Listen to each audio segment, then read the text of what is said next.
ಕಣ್ಣು ಕೂಡ ತುಂಬ ಕೆಂಪಾಗೋದು, ಕಣ್ಣು ಉಜ್ಜೋದು, ಜಿಬ್ರೆ ಕಟ್ಟೋದು ಎಲ್ಲ ಆಗ್ತಾ ಇರುತ್ತೆ.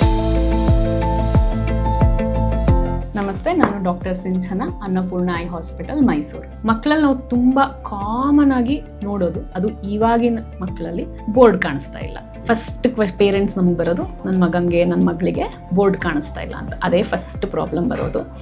ಯೂಶಲಿ ಅವರು ಮುಂದೆ ಕೂರಿಸಿ ಬಂದಿರ್ತಾರೆ, ಒಂದು 6 ತಿಂಗಳಾದ್ಮೇಲೆ ಅಲ್ಲೂ ಕಾಣ್ತಾ ಇಲ್ಲ ಅಂದಮೇಲೆ ನಮ್ಮ ಹತ್ರ ಕರ್ಕೊಂಡು ಬಂದಿರ್ತಾರೆ. ರಿಫ್ರಾಕ್ಟಿವ್ ಎರರ್ ಅಂತೀವಿ, ಅಥವಾ ಕಣ್ಣಿಗೆ ಗ್ಲಾಸಸ್ ಅವಶ್ಯಕತೆ ಇರುತ್ತೆ. ಅದೇ ಮೇನ್ ನಾವು ಜಾಸ್ತಿ ನೋಡೋದು. ಅದು ಬಿಟ್ಟರೆ ಸೆಕೆಂಡ್ ಜಾಸ್ತಿ ನೋಡೋದು ಅಲರ್ಜಿಕ್ ಕಂಜಕ್ಟಿವೈಟಿಸ್ ಅಂತ.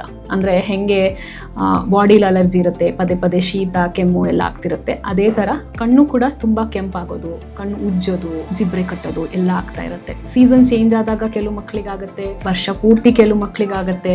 ಸೊ ಅದು ಎರಡನೇ ಮೇನ್ ಪ್ರಾಬ್ಲಮ್ ನಾವು ನೋಡೋದು, ಅಲರ್ಜಿಕ್ ಕಂಜಕ್ಟಿವೈಟಿಸ್ ಅಂತ.